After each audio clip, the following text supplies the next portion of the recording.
conference, we are now going to try to do something a bit different.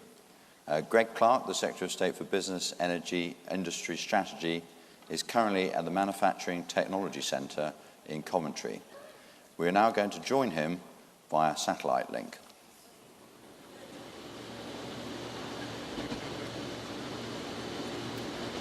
Thank you, James. In my job, I spend a lot of time visiting businesses up and down the country. And so I wanted conference to see what I see and meet some of the people that I meet. We're here live at the Manufacturing Technology Centre, just outside Coventry, to talk about our industrial strategy and how it's helping us seize some of the amazing opportunities that are opening up before us today. So I'm with Neil, who helps run the MTC. Welcome back, Greg. It's good to be back. Now tell us, Neil, about the MTC and what it does for manufacturing in Britain today. Well, we're an independent research and technology organisation. We're a partnership between government, industry and academia, and we take those great ideas that come out of our academic base and we scale them up to the point where industry can actually use them. So it's about the D side of R&D. We've got a brilliant reputation for discovery, but sometimes we let slip through our fingers in the past the deployment of this technology. So you help with that here. Yeah, we develop the technology to the point where a business can actually use it and get it deployed on the factory floor and improve their productivity. And you say you work with businesses. How many businesses would you work with? Last year we worked with 500 different organisations, and 100 of those became industrial members who have a real long-term relationship with us where we help them develop their technology strategy. We've got behind us, I don't know whether the conference can see, two pretty big robots. Yeah. What's their role in advanced manufacturing? Well, robots and digitisation are a huge part of the future factory. So can I introduce you to Andy, who's one of the thought leaders in Europe on what the future factory looks like. So the factory of the future, is this, we see robots there, is it going to be all robots and no people? What's the interaction going to be? No, not at all. So we believe at the MTC that there'll always be a place for human skill, dexterity and intuition in manufacturing processes. So our job here is to develop systems where the humans and the robots can work together in a collaborative, safe working environment. And we'll talk a bit later about how some of those skills are being developed as well. But just talking about robotics and this particular type of technology, what industries is it being deployed in most successfully? So automotive obviously has been the forefront of automation for many, many years. Especially here in the West Midlands. But aerospace, construction, food and drink, and even outer space itself. So outer space, I mean, this is an amazing story for the UK. We know that globally the satellite industry is booming. When you think of GPS or monitoring crops from space, the applications extend every single day. And we in the UK are the world's leader in the next generation of small satellites. Over half are manufactured here in the UK. And I think you make a contribution to the development of that technology. Yes, so we're working closely at the moment with some local universities, developing a manufacturing hub specifically for that sector and trying to transfer some of the innovative technologies like additive manufacturing into that industry. And so as a very successful industry, it's going to get better because, again, as part of our industrial strategy, we've launched the next satellite launch pad, the first one in the whole of Europe. At the moment, when we make these satellites, we've got to ship them out either to South America or to Asia to launch them. We will have the first launch pad in Europe, in the north of Scotland, which will make us even more attractive for this expanding industry. But Andy, you mentioned that skills are important. We talked about R&D and the deployment of technology. Making sure that skills in the workforce keep up with that is important. But I want to talk about some of the other features of the industrial strategy, in particular small businesses. And I think we're going to meet one or two of your colleagues to talk about that. If I can take you over here. So we work with the global multinationals, but we also work with small supply chain companies. And this is Dean, who runs our very successful small business support program, and Lucy, who runs our design team. Nice to meet you. Good to see you. Now, so we've got some very good, very big manufacturers here, but it's crucial. We've always been in the UK a place that incumbents can't take their position for granted.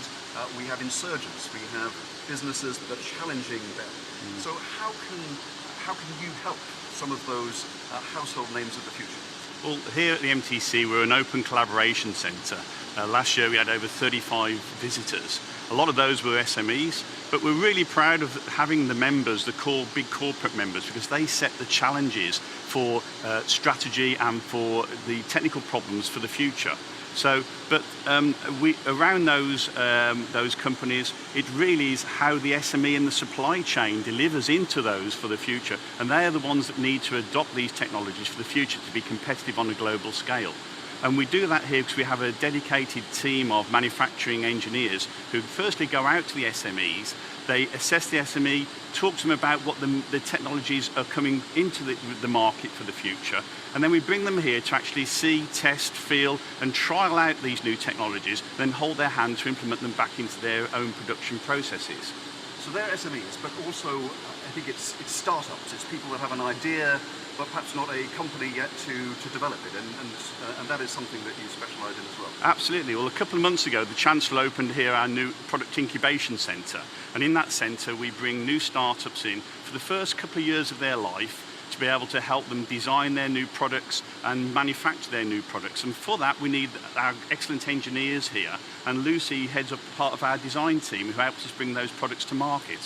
So Lucy, when it comes to startups or small businesses, sometimes one of the difficulties they encounter is that they don't have the machinery that some of the big players can count on, and also sometimes the know-how and design is an important part of that, and I think you help with that. Yeah, definitely, because these small organizations, these startups, they have all the creative ideas, but is it manufacturable? Can it be made? That's where we come in. We use our skills, our design for manufacture skills, our people, together to work with them to create their first prototype and their seed product, and we test it on the market. That way, they're able to compete on a more global scale. Because sometimes it's the case, isn't it, that they've got a great idea, Yes. but actually they may not be able to sell it at the market because they haven't taken advantage of the low-cost production techniques, and so you can take an idea and help them make it sell. Exactly that. So we use our people, our facilities, we test it on a low-cost basis. It's an agile environment. I mean, look at the facilities we've got here. And then once we help them develop that seed product, we test it on the market to see if it is sustainable. And if it is, we let them go. That way they're able to compete locally, regionally, on a global scale. Fantastic, that's brilliant. Now, we've talked a lot about skills, we've talked about research and development, we've talked about supporting small businesses and startups. People, crucial pillar of our industrial strategy. Neil, I know you've got a marvellous apprenticeship programme here. Well, can we talk about some of the stars of that programme? We realised that we wouldn't get the technology into the supply chain companies if we didn't create the people with the knowledge, and that's why we have Melissa and Rishi here. Hi, Melissa. Hi, Rishi. Thanks for joining us this morning. Now, Melissa, you're in the second year, I think, of your apprenticeship. Yes, I've just started. Just started that. So Yeah. tell us how you chose to do an apprenticeship in engineering. What was in your mind when you chose that? So when I finished my GCSEs, I had to find out what I wanted to do afterwards. So I thought, what do I enjoy doing? I enjoy the practical work, the hands-on stuff. So when I was doing my research, I found out that engineering was what could help me out with that. So as I came here to MTC for an open evening, I saw what they did. I enjoyed the technology. I liked it. So I ended up coming here. Now, it's still sadly the case that there are more young women, more young men than young women that go into engineering. So what did your friends say when you said that you were going to be an engineer? Most of my friends were quite shocked, but it wasn't my friends that were mostly shocked. It was my mom that I had Your to mum? I had to convince her, because she still has that old-fashioned traditional thought that engineering is all mechanical, like you're underneath cars, fixing cars, surrounded by men, that it's a dirty industry. So I had to convince her, but I finally managed to convince her now, because the facilities here are so clean and great, and the technology is amazing, and I think that's something we need to get across to other young women out there, so that they can know that you can actually do a lot of other things here. So there's not much dirt, and there are men, but they're quite nice, and there are lots of women too. Exactly, yeah. Now, Rishi, you've just finished your apprenticeship. Absolutely, yeah. Congratulations on that. So what next for you? So I'm currently undertaking a degree with Warwick University, part-time. Part-time while you're working, so you're earning while you're learning, I Yeah, assume? absolutely. Yeah. And the next step for me is to become a technical specialist within the field I work in, which is CNC machining, which is essentially computer numerically controlled machines.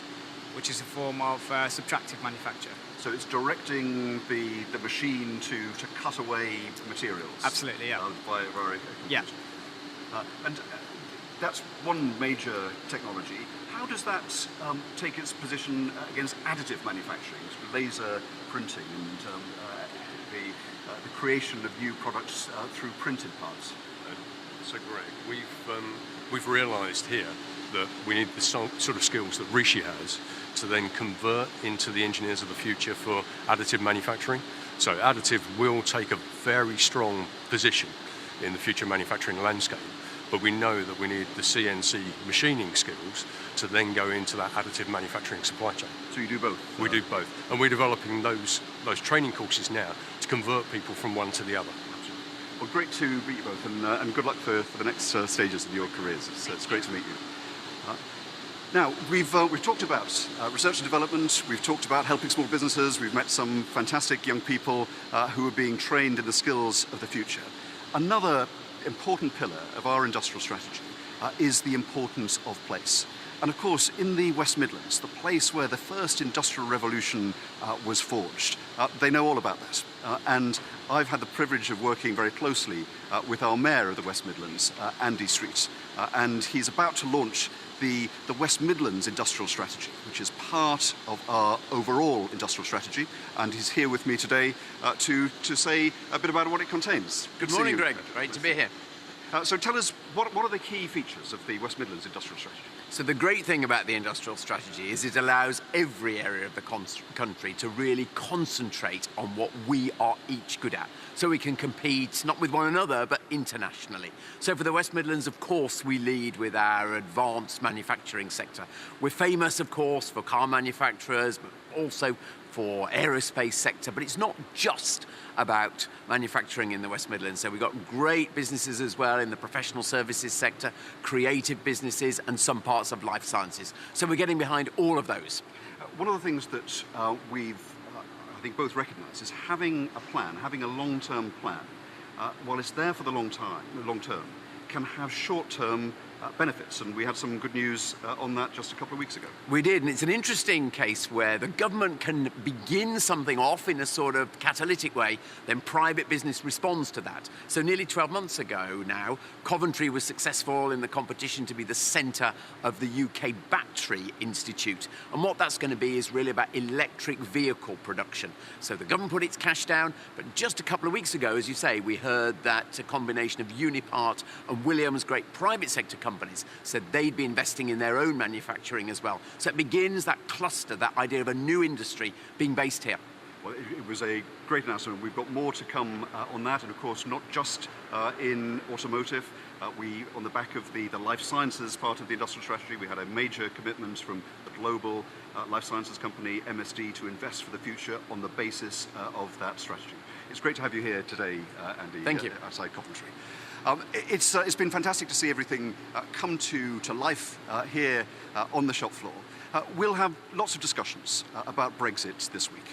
But for me, one of the most exciting features of the times ahead of us are the colossal opportunities that we have during an industrial revolution that in many ways is the equal of the first industrial revolution that took place here in the West Midlands and across the UK. If we think about some of the changes that are taking place in almost every industry in the world, artificial intelligence and the analysis of data, the future of mobilities, electric vehicles, autonomous vehicles, the astonishing breakthroughs in medical science, and the change in almost every country in the world, from polluting sources of power and its use to clean energy. And in each of these areas, in each of these four grand challenges that the world is facing, the UK has a leading position, and it's one that we must capitalise on during the years ahead. The industrial strategy is precisely forged to enable us to do that. It's been great to be here to see that and to talk about its application in practice today. Thank you for joining us. I'm going to hand back, James, to you in the hall, but thank you to all colleagues in the hall for seeing a bit of what's going on here just outside Coventry, in Anstey, just outside Coventry, in the West Midlands this morning.